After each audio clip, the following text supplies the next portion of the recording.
සුබ දවසක් වේවා. කොරියන් ලයිව් ක්ලාස් එකත් එක්කයි සම්බන්ධ වෙලා ඉන්නේ. අපි කතා බහ කරනකොට මෙන්න මේ විදිහේ වාක්‍යයන් නිර්මාණය කරනවා. මේ විදිහට අපි කතා බහ කරනවා. මාත් එක්ක යන්නේක කොහොමද? එහෙම නැත්නම් ටිකට් එක ඉක්මනින්ම නැත්නම් කලින්ම මිලදී ගන්න එක කොහොමද? මෙන්න මේ විදිහේ වාක්‍යයන් අපි නිර්මාණය කරන කතා බහ කරනකොට ඇත්තටම මෙතනදී අපි මේ වගේ වාක්‍යයක් කියනකොට ඒ වාක්‍යය තුළ කිසියම් යෝජනාවක් ඒ වගේම තමයි උපදේශයක් ඇතුළත් වෙලා තියෙනවා, ගැප් වෙලා තියෙනවා. මෙන්න මේ වගේ වාක්‍යයන් නිර්මාණය කරන්නට අපිට භාවිතා කරන්න පුළුවන්කමක් තියෙනවා නන්ගේ ඔත්තේයෝ කියන ව්‍යාකරණය. නන්ගේ ඔත්තේයෝ කියන ව්‍යාකරණය භාවිතා කරමින් මම කලින් කිව්වා වගේ වාක්‍යයන් අපිට නිර්මාණය කිරීමේ හැකියාව තියෙනවා. නන්ගේ ඔත්තේයෝ කියන ව්‍යාකරණය ඇත්තටම අපිට ඕනෑම ක්‍රියාපදයකට එකතු කිරීමේ හැකියාව තියෙනවා. විශේෂයෙන්ම ක්‍රියාපදයේ හල් කිරීමක් තිබුණත් නැතත් ගැටලුවක් නැහැ. අපිට මේ නන්ගේ ඔත්තේයෝ කියන එක එකතු කරන්න පුළුවන් දයන්න අයින් කරලා. අපි බලමු එහෙමනම් මුලින්ම නන්ගේ ඔත්තේයෝ ක්‍රියාපදයකට එකතු කරලා විශේෂයෙන්ම හල් කිරීම සහිත ක්‍රියාපද වගේම හල් කිරීමක් නැති ක්‍රියාපද වලටත් එකතු කරලා කොහොමද භාවිතා වෙන්නේ? ඒත් එක්කම ඒවට උදාහරණ වාක්‍ය වලින් පැහැදිලි කරගමු නන්ගේ ඔත්තේයෝ කියන එක කොහොමද භාවිතා වෙන්නේ, මොන විදිහට වාක්‍යයන් නිර්මාණය වෙලා තියෙන්නේ කියලා. උදාහරණයක් හැටියට කදා කියන ක්‍රියාපදය ගත්තොත් එහෙම මේ ක්‍රියාපදවල විශේෂයෙන්ම අපිට දකින්න ලැබෙනවා හල් කිරීම නැති ක්‍රියාපද කදා කියන තැන. එතකොට දයන්න අයින් කරලා අපිට කෙලින්ම නන්ගේ ඔත්තේයෝ කෙනෙක් එකතු කරන්න පුළුවන්. එතකොට શબ્ද වෙනවා කානන්ගේ ඔත්තේයෝ. කානන්ගේ ඔත්තේයෝ යන එක කොහොමද කියලා තමයි මෙතනදී අදහස් වෙන්නේ. ඔත්තේයෝ කියන එකෙන් කොහොමද කියන අදහස දෙනවනේ. කානන්ගේ ඔත්තේයෝ. අපි සමහරක් වෙලාවට මෙන්න මේ විදිහට කියනවා නේද? ඒ කියන්නේ කලින් යන එක කොහොමද? අපි සමහරක් වෙලාවට අපි දන්නවා අපිට අත්දැකීම් තියෙනවා මම පොඩ්ඩක් පරක්කු වුණොතින් බස් එකට නැග ගන්න බැරි වෙනවා. එහෙම නැත්නම් මම පොඩ්ඩක් පරක්කු වුණොතින් එහෙම මට පන්තියට යා ගන්න බැරි වෙනවා. ඒ හින්දා හොඳම දේ පොඩ්ඩක් කලින් යන එක.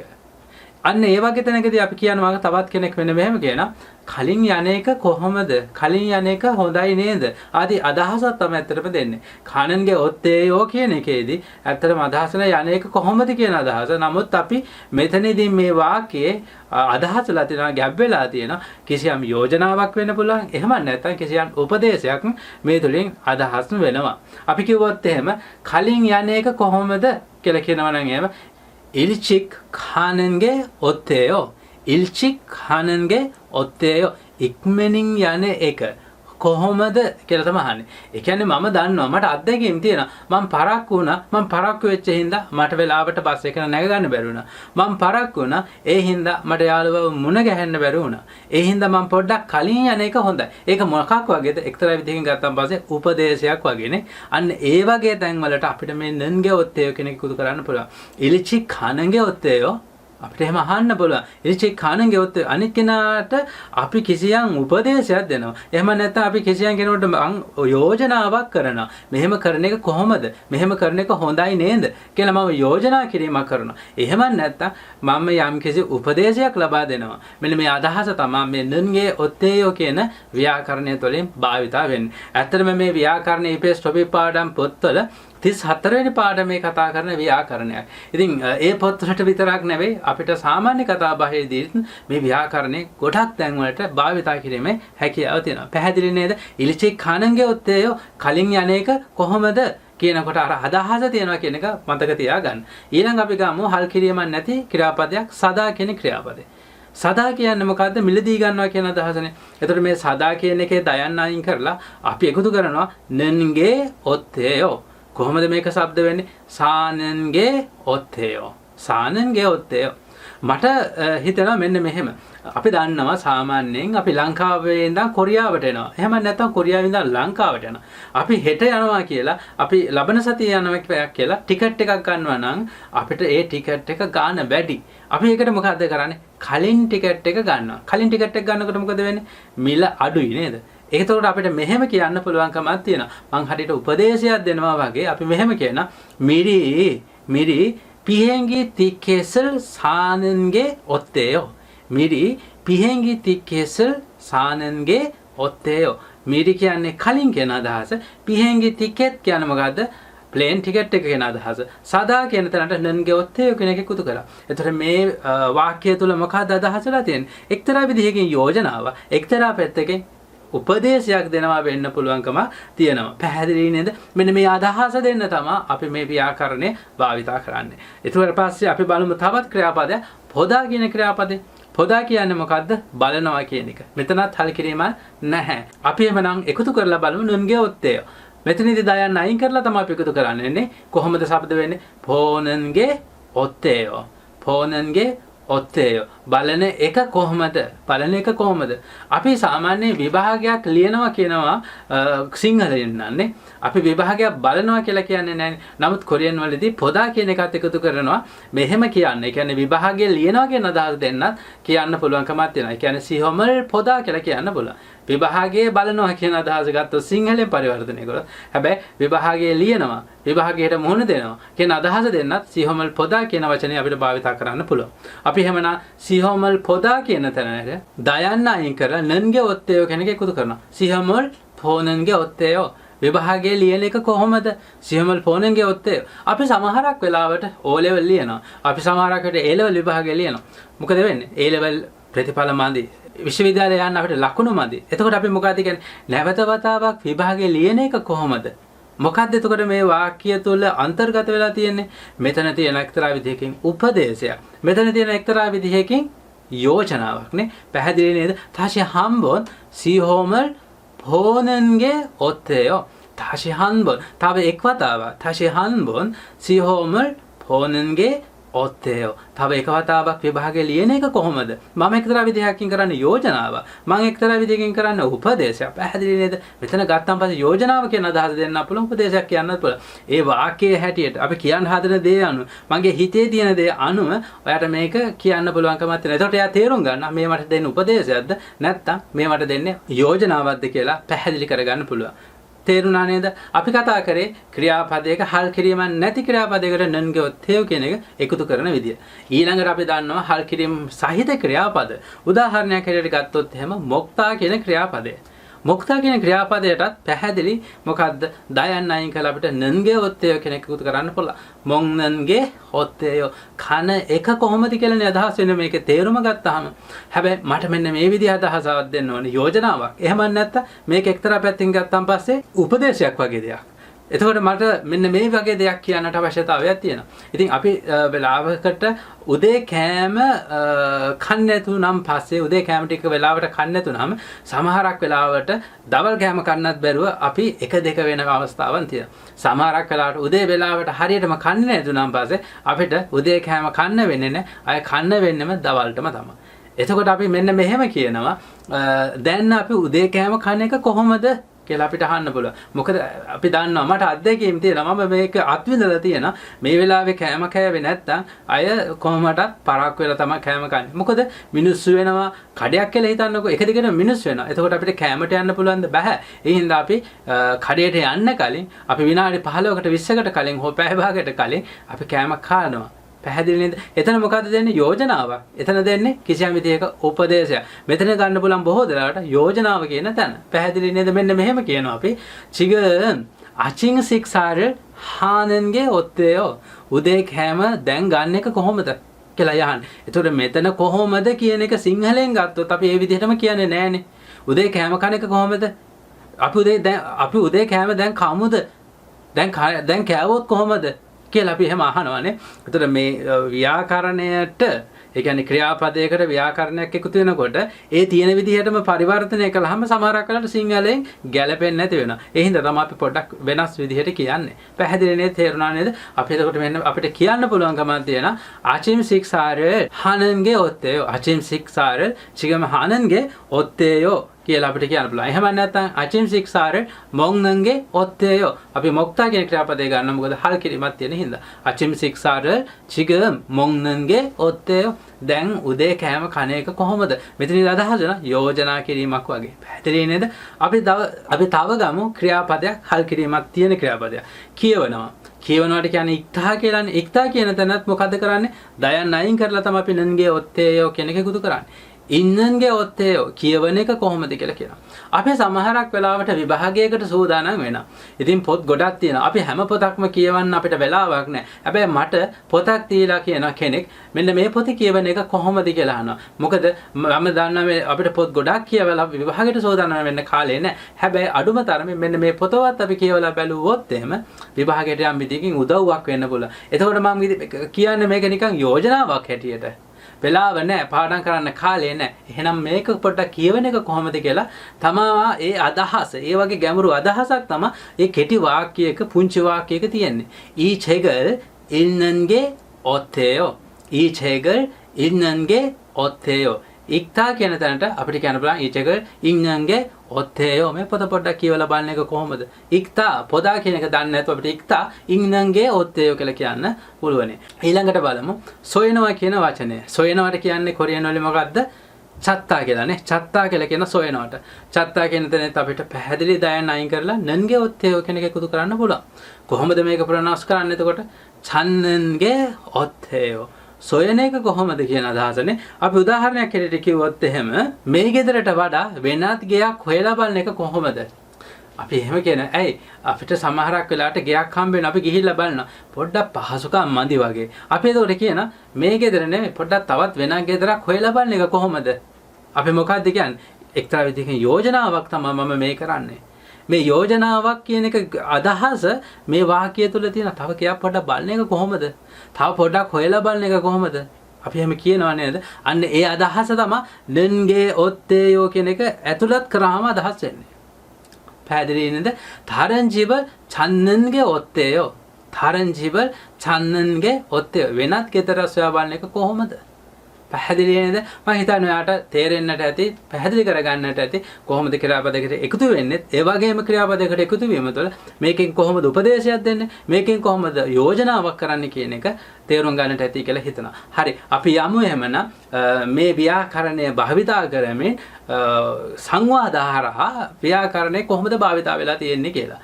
අපි සංවාදත් එක්ක තමයි දැන් කතා කරන්න බලාපොරොත්තු වෙන්නේ. මෙන්න මේ විදිහට කියනවා 유학을 하고 싶은데 유학을 하고 싶은데 학비가 너무 비싸요.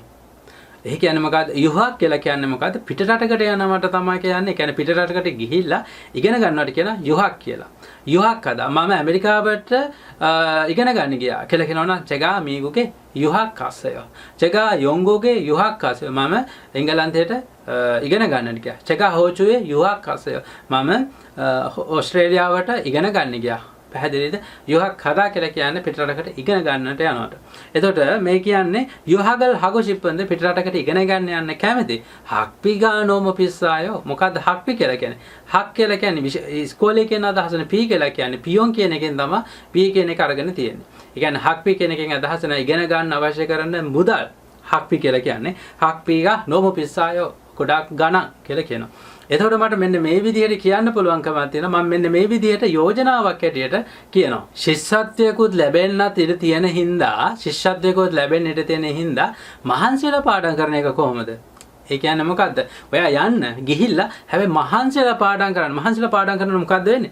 ශිෂ්‍යත්වයන් ලැබෙනවා. 150, 170, 180 සමහරකට 100ක් ලැබෙන වෙලාවල් තියෙනවා පිටරටවල. කොරියාවේදීත් ඇත්තටම ඒ විදිහේ ශිෂ්‍යත්වය ලැබලා තියෙනවා. මමත් ඒ වගේ ශිෂ්‍යත්වයක් ලැබලා තියෙනවා. ඉතින් මේ විදිහට අපිට කියන්න පුළුවන් කමක් තියෙනවා. පැහැදිලි නේද? මෙන්න මෙහෙම කියනවා අපි එමනම් 장학금을 받을 수도 있으니까 ශිෂ්‍යත්වයක් ලැබෙන්නත් පුළුවන් හින්දා ශිෂ්‍යත්වයක් ලැබෙන්නත් පුළුවන් හින්දා මොකක් කරන්න කියලා කියන 열심히 공부하는 게 어때요? 열심히 공부하는 게 어때요? ගොඩක් මහන්සියලා පාඩම් කරන එක කොහොමද? කොම්බු හදාගෙන තැන තමයි ලෙන්ගේ ඔත්තේයෝ කියන එක එකතු වෙන්නේ. පැහැදිලි නේද? කොම්බුහානන්ගේ ඔත්තේයෝ මේ වාක්‍ය වලින් තේරුම් ගන්න ඔයා කොහොමද ඇත්තට මෙතන යෝජනාවක්ද දෙන්නේ? මෙතනදී එහෙම නැත්නම් උපදේශයක්ද දෙන්නේ? කොහොම නමුත් නන්ගේ ඔත්තේයෝ කියන එක එකතු කරාම යෝජනාවක් වගේ එකක් උපදේශයක් වගේ එකක් තමයි කියන්නේ. පැහැදිලි නේද? යමු දෙවෙනි සංවාදයකටත් අපි බලමු මොකද තියෙන්නේ කියලා. 기차가 벌써 출발했겠죠. ඒ කියන්නේ මොකද්ද? 기차가 고치에 벌써 매 වෙනකොටත් 출발했겠어요. ඒ කියන්නේ මේ වෙනකොටත් කෝච්චිය පිටත් වෙලා ඇති. සාමාන්‍ය අපි මේ කියන්නේ කොරියාවේ නෙවෙයි ඒක නම් ගන්න වෙන ලංකාවේ පැත්තට. මොකද කොරියාවේ නම් සාමාන්‍ය 10ට පිටත් වෙනවා කිව්වොත් 10ට පිටත් වෙනවා. 10 5 කිව්ව 10 5 පිටත් වෙනවා. බස් එකේ මිනිස්සු හිටියත් නැතත් බස් පිටත් වෙනවා. කෝච්චියෙත් එහෙමයි. මිනිස්සු නැතෝ කෝච්චිය යනවා. අපි නම් සාමාන්‍ය මිනිස්සු නැත්තම් බස් එක යන්නේ නැහනේ. මේ ඒක නෙවෙයි මේ කියන්නේ කොරියාවේ නම් පොඩ්ඩක් වෙනස්. අපි මේ පොඩ්ඩක් වැඩ තේරෙන විදිහට තමයි මම මේ කියන්නේ. අපි එහෙම කියනවනේ නේද? කෝච්චිය මේ වෙනකොටත් පිටත් වෙලා ඇති කියලා අපි කියනවා. කිචාගා පුල්සෝ චුල්බල් හෙක්කෙස්සයෝ කියලා කියනවා. හෙක්කෙස්සයෝ. මේ හෙත්තා කියන එක තමයි ඔයා දන්න හෙත්තා කියන්නේ මොකද? අතීත කාලේ චුල්බල් හෙත්තා. ඒ කියන්නේ පිටත් උනා කියන අදහස. ගෙත් කියන්නේ මොකද්ද? අනාගත අදහසක් දෙන්න.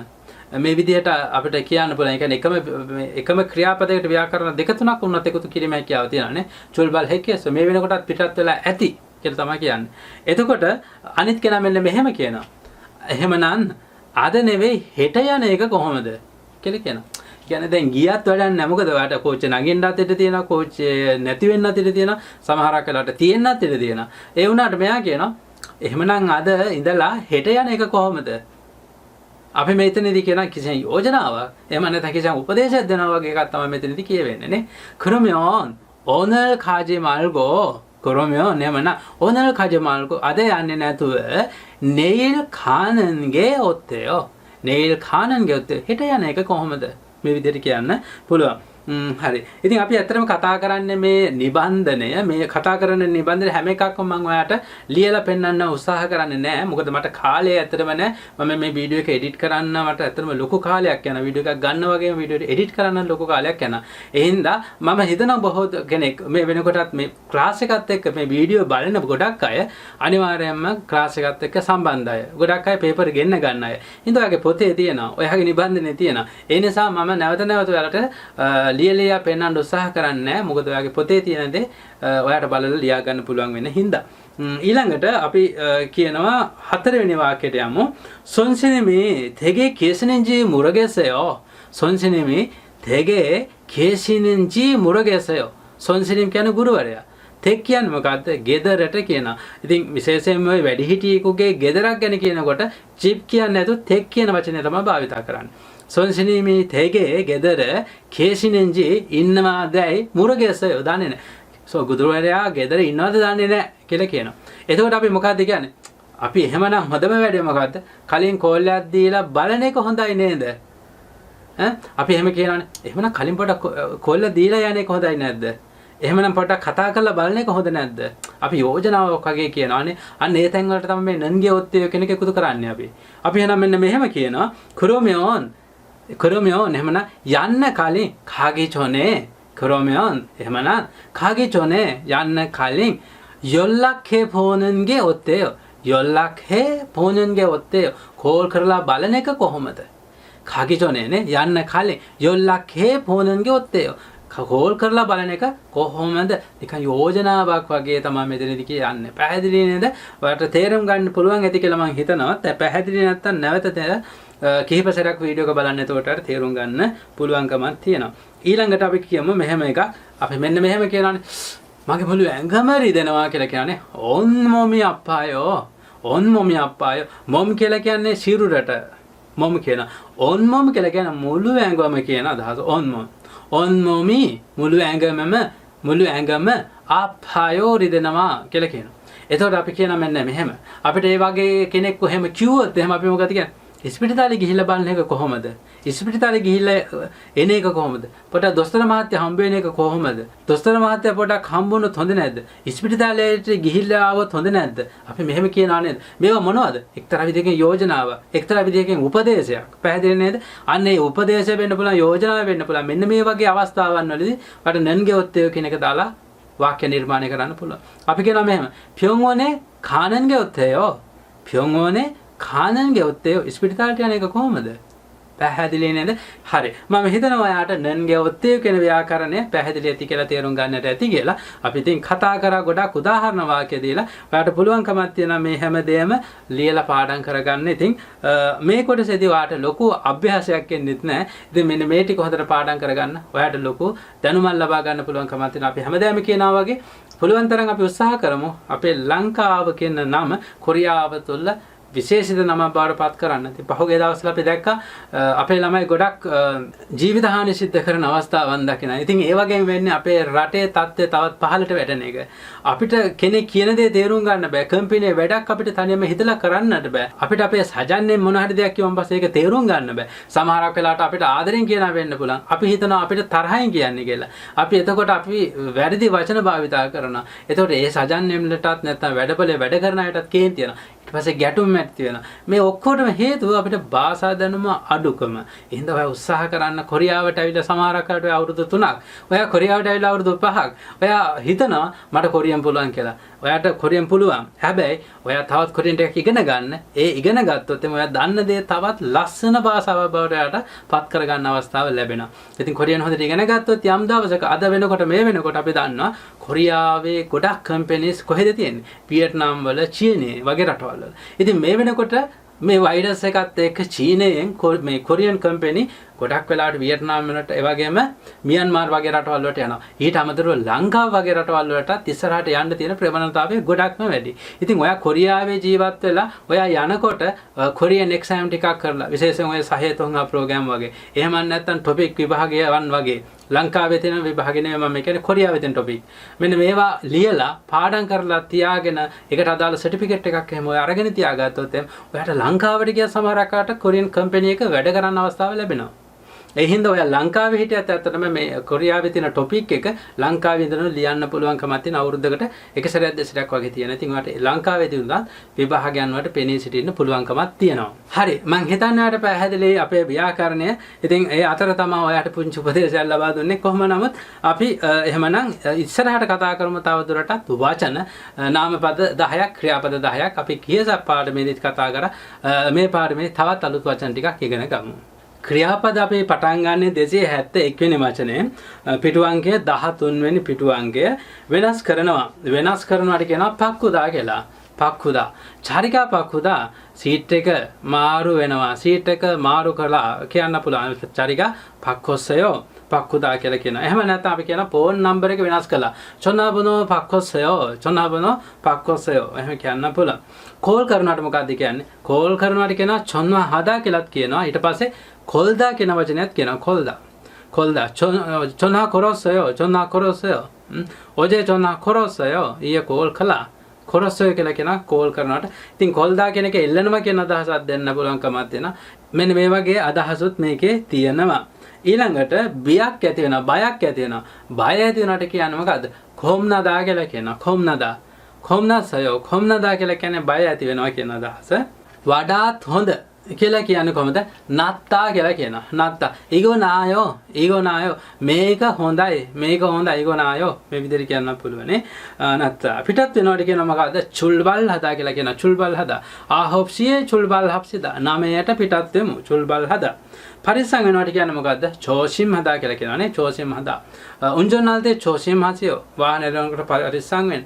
ඉරහල්තේ චෝෂිම් හසියෝ. වැඩ කරනකොට පරිස්සම් වෙන්න. මේ විදිහට කියන්න පුළුවන්. මතක තියෙනවා. මතකයි. කොහොමද කියන්නේ? කියොක් හදා. තංශයෙන් කියොක්කේයෝ මට ඔයාව මතකයි. කියොක් හදා. නෝ මාරේ කියොක්කේයෝ ඔයා කියපු කතාව මට මතකයි. නෝ මාරේ කියොක්කේ ඔයාගේ වචනේ මට තව මතකයි. කියොක් හදා. ඊළඟට අපි බලමු 278 වෙනි වචනේ වැඩ අවසන් කරලා ගෙදර යනවාට කියන්නේ මොකද්ද? තේගන් හදා කියලා කියනවා. තේගන් හදා. ඔන්ජේ තේගන් හේයෝ කොයි වෙලාවටද වැඩ අවසන් කරලා ගෙදර යන්නේ? තේගන් හදා. ඊළඟට දුර. ගොඩක් දුරයි කියලා කියනකොට කියනවා මොල්දා කියලා කියනවා. මොල්දා. උරි කොහයන් මොරෝයෝ අපේ ගම ගොඩක් දුරයි. උරි කොහයන් නොම මොරෝයෝ අපේ ගම ගොඩක් දුරයි. මොල්දා. ඊළඟට ළඟයි කියලා කියනකොට කියනවා කක්කප්තා. කීසුක්සාගා කක්කවෝයෝ නේවාසිකාගාරේ ළඟයි කියන අදහස කක්කප්තා. රයිට්. ඉතින් මේ විදිහට ඔන්න ක්‍රියාපද 10කුත් කතා කරලා අවසන් වුණා. අපි යමු එමනම් තවත් නාමපද ටිකක් කතා කරන්නේ. අපි නාමපද ටිකක් කතා කරන්නේ 271 වෙනි වචනේ ඉඳන් තමයි කතා කරන්නේ, පැහැදිලි කරන්නේ. අපි බලමු මොකද්ද තියෙන්නේ කියලා. සෝබන්සෝ ගිනි නිවන එකට කියනවා සෝබන්සෝ කියලා. සෝබන්සෝ ගිනි නිවන ඒකකය. ඊට පස්සේ සිරකරුවාට මොකද කියන්නේ? 폼제자 කියලා කියනවා. 폼제 කියලා කියන අපරාධයට. 폼제자 කියලා කිව්වොත් එහෙම අපරාධ කරු කියන අදහස. 폼제자.